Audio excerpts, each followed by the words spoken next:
ஆராய்ச்சி செய்து இந்த உலகத்துல இந்த பிரபஞ்சத்திலிருந்து எடுத்த கர்மவினை தீர்க்கக்கூடிய மூல மந்திரம். நீங்க கோவில்ல போய் விளக்கேத்துறதா இருந்தா இந்த மந்திரத்தை ஒரு முறை சொல்லுங்க.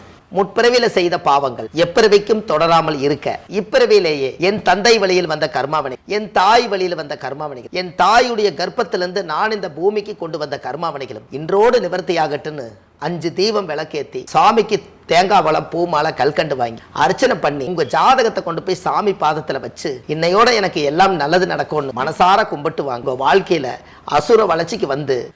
அனைவருக்கும் வணக்கம். பாரம்பரிய திருவள்ளுவர் குல வம்சம், பிரசன்ன ஜோதிடர் சுப மாரிமுத்து, திருப்பூர்லேருந்து இந்த பதிவு உங்களுக்காக. சித்திரை நட்சத்திரத்தை பற்றி கேட்டுக்கிறீங்க. அதாவது சித்திரை நித்திரை ஆளுமா. அதாவது இந்த சித்திரை நட்சத்திரம் 13 நட்சத்திரம் அஸ்தம் சொன்னீங்க. அப்போ இது 14வது நட்சத்திரம் இல்லைங்களாங்கம்மா? 14வது நட்சத்திரத்தில் சித்திரை நட்சத்திரம் பிறந்திருக்கு. பெரும்பாலும் சித்திரை நட்சத்திரத்தில் பிறந்திருக்கிறவங்க கன்னிராசியிலையும் பிறந்திருப்பாங்க. ஒரு 2 பாதத்தில் பிறந்துக்கிறவங்க கன்னிராசியில் பிறந்திருப்பாங்க, 1-2 பாதம். மீதி இருக்கிற சித்திரை நட்சத்திரம் 3-4 பாதம் துலா ராசியில் பிறப்பாங்க. இந்த 2 ராசிக்குமே இந்த சித்திரை நட்சத்திரம் பொருந்தும்.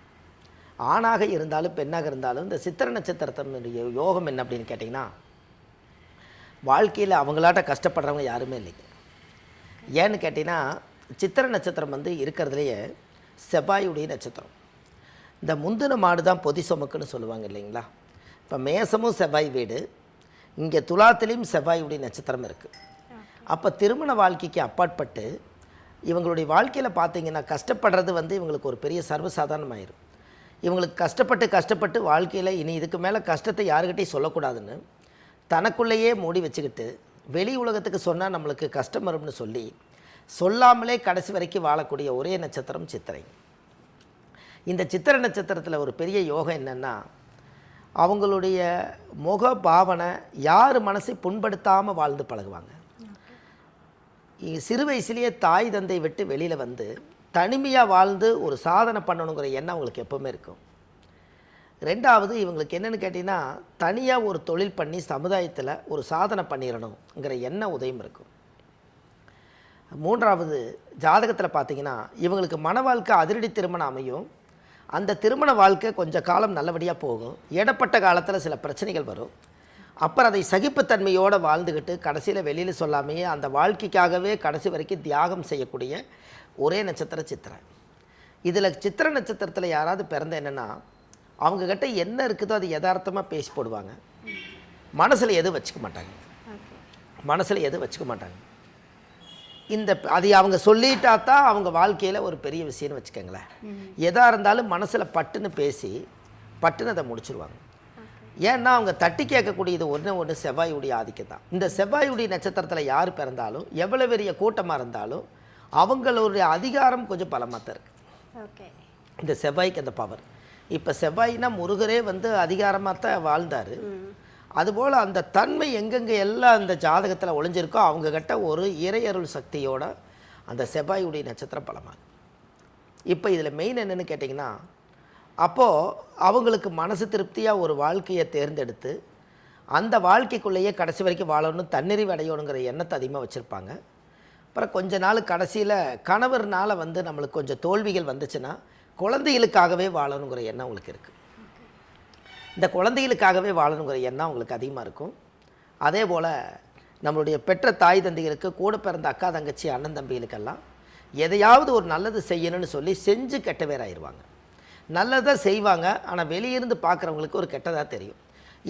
இதிலேருந்து பிரச்சனை ஸ்டார்ட் ஆயிரும். அப்போ நான் என்ன உங்களுக்கு நான் செய்யாமல் விட்டுட்டேன், இவங்க கேள்வி கேட்பாங்க இல்லைங்களா? நான் உனக்கு என்ன செய்யாமல் விட்டுட்டேன், நான் உனக்கு என்ன பண்ணாமல் விட்டேன், எவ்வளவு காலம் உனக்காக நான் கஷ்டப்பட்டு உன்னுடைய வாழ்க்கையில் நான் ஒரு பெரிய விஷயங்கள் நிறைய பண்ணியிருக்கேன், ஏன் என்னை இந்த மாதிரி பண்ணுறேன், இப்படி எல்லாமே அவங்களுக்குள்ள ஒரு சின்ன சின்ன கருத்து வேறுபாடுகள் இருக்குது. அப்போ இந்த சித்திரை நட்சத்திரத்தில் இவங்க வாழ்க்கையில் எல்லா கஷ்டத்தையும் பிறந்து தலையெடுத்து போகாத கோயில் இல்லை, கும்பிடாத சாமி இல்லை, எண்ணாத பணம் இல்லை, எல்லாம் கடந்து வந்த வாழ்க்கை தான் சித்திரை. இவங்க வாழ்க்கையில் பாருங்கள், எல்லாருமே புத்தர்கிட்ட போய் கேட்ட மாதிரி தான். ஏன் சாமி எனக்கு மட்டுமே இவ்வளவு கஷ்டம் இருக்குதுன்னா, என்னங்க புத்தர்கிட்ட போய் அவர்கிட்ட போய் ஒரு அம்மா போய் புலம்பிச்சுங்களா, உலகத்தில் எல்லாருமே நல்லா இருக்காங்க, நான் மட்டும்தான் கஷ்டப்படுறேன், உங்களுக்கு தெரியுமா, அப்படியே புத்தர் மாதிரி அப்படியே நீங்கள் உட்கார்ந்துருக்கிறீங்களே, ஏதாவது ஒன்று சொல்லுங்க அப்படின்னு கேட்டதுக்கு அவர் சொன்னாரா, சாகாத வீட்டில் திணை கொஞ்சம் கடுகு வாங்கிட்டு வான்னு சொன்னார். ஓகே. என்னங்க, யார் வீட்டில் இறக்கலையோ அவங்க வீட்டில் திணை கொஞ்சம் கடுகு வாங்கிட்டு வான்னு சொன்னாராம். இப்போ இந்த அம்மா போய் கடுகு தானே, அதில் என்ன பெரிய விஷயம் இருக்க போகுது அப்படின்னு ஒரு வீட்டில் போய் அம்மா திணை கடுகு கொடுமான்னு கேட்டிருக்குது. ஐயோ உங்கள் வீட்டில் இறந்துக்கிறாங்களான்னு கேட்டுக்கிறாங்க. ஐயோ ஏன் பேசுகிறீங்க, இத்தனை காலமாக உயிருக்கு உயிராக வாழ்ந்த என் கணவரே இறந்து போயிட்டாரு, எங்கள் தாத்தா இது வரைக்கும் இறந்து போயிட்டாரு, அதனால் இது இறப்பு வீடு, கடுகு கொடுக்கக்கூடாதுமா, நீ வேறு வீடு பாருங்க. அப்புறம் இன்னொரு வீட்டுக்கு போயிருக்கிறாங்க. இன்னொரு வீட்டில் போய் இப்படி கேட்டால், என் கண்ணா வளர்த்துன பிள்ளையே என்ன போயிடுச்சு, இனி எங்கே போய் நான் கடுகு கொடுக்கணும். இப்படியே ஒரு 5-6 வீட்டுக்கு இவங்க போயிருக்காங்க. எல்லா வீட்லேயுமே இறந்துருக்காங்க, எல்லா வீட்லேயும் கஷ்டத்தை சொல்லியிருக்காங்க. அப்போ தான் இந்த அம்மா புரிஞ்சிருக்குது, நம்ம தான் கஷ்டம்னு சொல்லி புத்தர்கிட்ட போனோம், நம்மளை விட கஷ்டப்படுறவங்க வீடு வீடாக இருக்காங்களே, அப்போ நம்மளோட பிரச்சனை 2 பிரச்சனை தான், இதுக்கு தானே இவர்கிட்ட போனேன், இதுக்கு நம்மளே சரி பண்ணிக்கலான்னு மறுபடியும் திரும்பி புத்தர்கிட்டே போகலையா. அப்படித்தான் சித்திரை நட்சத்திரங்க. கடைசி வரைக்கும் எல்லாத்துக்கிட்டையும் போய் ஒரு கேள்வி வச்சு எங்கேயுமே பதில் கிடைக்கலன்னா இனிமேல் நான் என்னை நானே பார்த்துக்கிறேன் என்னங்கம்மா அப்படின்னு தனியாக ஒரு பெண்ணாக இருந்தாலும் ஆணாக இருந்தாலும் ஒரு இடந்தடம் வாங்கி வீடு வாசல் கட்டி யார் முன்னாடி வாழ்ந்து காமிக்கணுமோ அந்த வாழ்க்கையை அவங்க வாழ்ந்து காமிக்கிறதுக்காக வைராக்கியத்துக்காக வாழக்கூடிய ஒரே நட்சத்திரம் சித்திரை. இதெல்லாம் அவங்க வாழ்க்கையில் இந்த பதிவில் அவங்க தெரிஞ்சுக்கணுங்க. அப்போ இப்படியெல்லாம் வந்து அந்த காலத்தில் பிறக்கும்போது தனியாக தான் பிறந்தோம், வாழும்போதும் கடைசியில் தனியாக வாழ்ந்து போகும்போதும் தனியாக போகிறோம். இடப்பட்ட காலத்தில் வாழ்க்கை சொந்தம் வந்த எல்லாம் தேன் கூடு மாதிரி நெருங்குத, அப்புறம் எல்லாம் நம்மளை விட்டு போயிடுது. அப்போ எல்லாருமே தனியாக ஒரு நாள் ஆக போகிறது எல்லாத்தோட ஜாதகத்திலே ஒன்று தானே. எனக்கு தாய் இல்லாமல் வாழ மாட்டேன், தகப்பன் இல்லாமல் வாழ மாட்டேன், எனக்கு அப்பா இல்லாமல் வாழ மாட்டேன், எனக்கு அண்ணன் இல்லாமல் வாழ மாட்டேன், என் தங்கச்சினா உயிர், என் தம்பினா உயிர்னு எல்லாம் சொல்கிறோம். எல்லாமே உயிருங்கிற அந்த உயிர் இவர்கிட்ட போயிடுச்சுன்னா இவரே தனிமையத்தனை போகிறாரு. அப்போ இந்த உலகத்தில் எதுவும் நிரந்தரம் இல்லை, நாம் தனியாக தான் வாழ போகிறோம். இந்த சித்திரை ஒரு நட்சத்திரம் மட்டும் நல்லா யோசித்து முடிவெடுத்து செய். அப்போ இந்த சித்திரை நட்சத்திரத்தில் யாராவது பிறந்தால் செவ்வாதிசையில் தான் பிறப்பாங்க, செவ்வாதிசையில் பிறப்பாங்க. இந்த செவ்வாதிசை வந்து 7 வருஷம் திசைங்க. ஒரு திசை வந்து 7 வருஷம். இது 2ஆக பிரிக்கிறேன். நம்ம தாயுடைய கர்ப்பத்தில் இருந்து தொப்புள் கொடி அறுக்கும் நேரம் இந்த செவ்வாதிசை 7 வருஷம்னா அதை 2ஆக பிரிச்சிங்கன்னா 3 வருஷம் 6 மாதம் இருக்குது.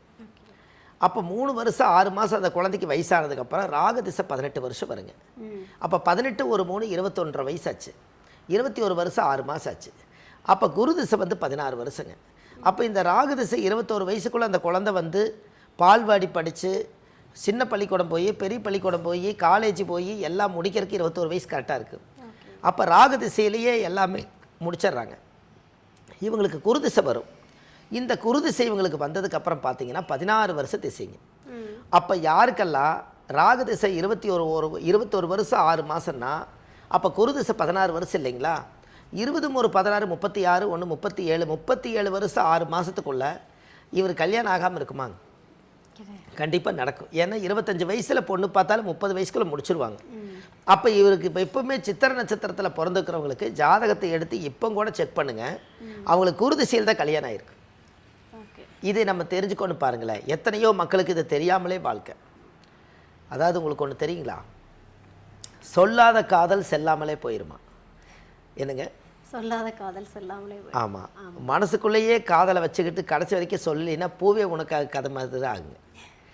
அது மாதிரி இவங்க மனசுக்குள்ளேயே எல்லாம் வச்சுக்கிட்டே கடைசி வரைக்கும் சாதிப்பாங்க. என்ன பிரச்சனைன்னு கேட்டால் கூட சொல்ல மாட்டாங்க, கடைசி வரைக்கும் வைராக்கியமாக வாழ்ந்துருவாங்க. அப்போ இவங்க ராகு திசை முடிஞ்சு இவங்க குரு திசையில் தான் இவங்க வாழ்க்கையில் அவங்களுக்குன்னு இடம் வாங்கணும்னு நினைக்கிறது, வீடு கட்டணும்னு நினைக்கிறது, குழந்தையில ஒரு நல்ல ஸ்டாண்டர்டாக உட்கார வைக்கணும்னு நினைக்கிறது, நம்ம கணவருக்கு தேவையானதை தேடி வைக்கிறது, மனைவிக்கு தேவையானதை தேடி வைக்கிறது, எல்லாமே இவங்களுக்கு குரு திசை 36 வருஷம் 37 வயசுக்குள்ளே இவங்களுக்கு எல்லாமே கிடச்சி போயிடும். பூமி வாங்குவாங்க, வீடு வாசல் கட்டுவாங்க, தொழில் செய்வாங்க, தனிமையாக என்ன வேணாலும் சாதிப்பாங்க. இந்த பவர் வந்து ஜாதகத்தில் ஃபுல்லாக இருக்குது. அப்போ இது எல்லாம் முடிஞ்சதுக்கப்புறம் ஜாதகத்தில் பார்த்தீங்கன்னா அந்த அமைப்பு குரு திசை வரும்போது 36 வருஷங்க, சனி வந்தால் 19 வருஷங்க, சனி திசை 19 வருஷங்க. இப்போ கிட்டத்தட்ட 37 வயசு ஆச்சுங்க. 19 வருஷம் சனினா கிட்டத்தட்ட 37 ஒரு 20 57 வயசுங்கும் போது கிட்டத்தட்ட பார்த்தீங்கன்னா ரிட்டையர்டு வயசுக்கே வந்துடுறாங்க சனி திசையில், இல்லைங்களா. அப்போ இவர் சனி திசையும் புதன் திசையும் தான் இவருக்கு ரிட்டையர்டு வயசுங்க. என்னங்கம்மா, சித்திரை நட்சத்திரத்தில் பிறந்துக்கிறவங்களுக்கு சனி திசையும் புதன் திசையும் தான் ரிட்டையர்டு வயசுங்க. அப்போது இவருக்கு சனி திசை முடிகிறதுக்குள்ளே 60 வயசு முடிஞ்சிடும். ராகு சனி முடிஞ்சு புதன் திசை வரும்போது 60 ஒரு 17 77 வயசு ஆயிரும். 77 வயசுக்கு மேலே இவர் மம்முட்டி எடுத்து பாடுபட போகிறதில்ல. கரெக்டுங்களாங்கம்மா? இருக்கிற உடம்பை தக்க வச்சுக்கிட்டு அவர் கரெக்டாக வாழுவார். அப்போ இந்த சனி மகாதிசைக்குள்ளேயே ஒரு வட்டத்தை போட்டு நம்மளுக்கு சனி திசை வரக்குள்ள நம்ம கல்யாணம் பண்ணி நம்ம பிறந்த குழந்தைகளுக்கு படிக்க வச்சு அவங்களுக்கு கல்யாணம் பண்ணி பேரம்பேத்தி எடுத்துகிட்டு ஒரு சிறப்பாக கல்யாணம் பண்ணிட்டு வச்சுட்டா நம்ம வாழ்க்கை நல்லா இருக்குன்னு இவங்க ஒரு திட்டத்தை போட்டு வாழ்ந்தாங்கன்னா அந்த வாழ்க்கையில் ஒரு பெரிய சிறப்பு இருக்குது. என்னங்கம்மா? இது வந்து சித்திரை நட்சத்திரம். இந்த சித்திரை நட்சத்திரக்காரர்களுக்கு இந்த ஆர்டராக வருது பாருங்க வயசு. பிறக்கும்போது செவ்வாய் திசை 3 வருஷம் 6 மாதம், ராகு ஒரு 18 வருஷம், 18 ஒரு 3 21, குரு ஒரு 16 வருஷம் இல்லைங்களாம்மா? 16. அப்போ இது எல்லாமே கம்ப்ளீட்டாக முடியுது. 16ங்கும் போது குரு அவங்க வாழ்க்கையில் எல்லாம் தேடி வச்சு 37 வயசுங்கும் போது குரு திசை முடியுது. சனி 19 57 வயசு வந்துடுது. புதன் ஒரு 17 77 வந்துடுது. அப்போ கிட்டத்தட்ட பார்த்தீங்கன்னா ஜாதகத்திலேயே வச்சு பார்த்தீங்கன்னா இந்த கிரகத்தினுடைய அமைப்பு எல்லாம் வச்சு பார்க்கும்போது இந்த காலங்களில் இவர் இப்படியே திசை வரிசையாகவே வாழ்ந்துட்டு வந்துட்டார்னா நாம் டயத்தை வேஸ்ட் பண்ணாமல் காலங்களை வேஸ்ட் பண்ணாமல் உண்மையாக வாழ்ந்துட்டு போயிடுவாங்க இல்லைங்களா? இது நிறைய பேர்த்துக்கு தெரியாதுங்க. நம்ம கூட வயசு தான் கூட வருதுன்னு நம்ம நினச்சிட்டு இருக்கிறோம். நம்மளோட பிறந்த திசையும் கூட வருது. என்னங்கம்மா? ஏன்னா இது ஜோதிடத்துக்குள்ளே வராதவங்களுக்கு என்னன்னே தெரியாது. எங்கூட என் ஃப்ரெண்டு வர்றாருன்னு கேட்பார், உங்களோட 6 வரேன்னு என் ஃப்ரெண்டு தான் வர்றாருன்னு சொல்லுவார். அப்படி இல்லை, நம்ம வயசு கூட வரும்போதே நம்மளுடைய திசையும் கூட வரும். இந்த திசையில் எங்கேயாவது ஒரு இடத்துல வந்து போதுங்கிற மனமே அப்படின்னு சொல்லி பொன் போன்றது நிறுத்திட்டால் மட்டும்தான் உங்கள் வாழ்க்கை. இல்லாட்டி அது சுபிச்சம் பத்தாது இல்லைங்களா? அதனால் இந்த சித்திரை நட்சத்திரக்காருக்குன்னு ஒரு கோவில் இருக்குதுங்க. ஒரு தாயுடைய கருவறையில் இருந்து தொப்புள் கொடி அறுக்கும்போது சித்திரை நட்சத்திரத்துக்குன்னு தமிழ்நாட்டில் ஒரு பெரிய சித்தர்கள் மகான்கள் வந்து ஆதி காலத்திலேயே பல்லாயிரம் வருஷத்துக்கு முன்னாடி கோயில் கட்டி வச்சுக்கிறாங்க. அந்த கோயில் இந்த பதிவில் கொடுக்குறாங்க. அந்த கோயிலுக்கு போய் சாமிக்கு தேங்காய் பழம் மாலை கல்கண்டு வாங்கி அர்ச்சனை பண்ணி அந்த கோயிலில் போய் சாயம் போட்டு வந்தாச்சுன்னா உங்கள் வாழ்க்கையில் அசுர வளர்ச்சிக்கு வருவீங்க. கண்டிப்பாக இதை பண்ணிட்டு வாங்க, நல்லா இருப்பீங்கம்மா. சூப்பர் ஐயா. ஐயா இப்போ நீங்கள் வந்து ஒவ்வொரு விஷயத்தையும் வந்து திசை வாரியாக சொல்லியிருக்கீங்களா? இப்போ நிறைய பேருக்கு வந்து திசைனா என்னன்னே தெரிஞ்சிருக்காது. ஆனால் நீங்கள் வந்து ஒரு தெளிவான விளக்கத்தை கொடுத்துருக்கீங்க. ஏன்னா வந்து இப்போ வந்து நல்லா எல்லாரும் பிளான் பண்ண ஆரம்பிச்சிருவாங்க சித்திரை நட்சத்திரம். ஓகே, அப்போ நம்ம இந்த வயசுக்கு அப்புறமா கல்யாணம் பண்ணாதான் நமக்கு வந்து குரு திசை இருக்கு அப்படின்னு சொல்லிட்டு. ஸோ நீங்கள் சொன்ன விஷயம் வந்து சித்திரை நட்சத்திரக்காரங்களுக்கு வந்து ரொம்ப பயனுள்ள ஒரு விஷயமா இருக்கும்னு நினைக்கிறேன். கண்டிப்பாக வந்து அடுத்த நட்சத்திரக்காரங்க வந்து வெயிட்டிங்கில் இருக்காங்க.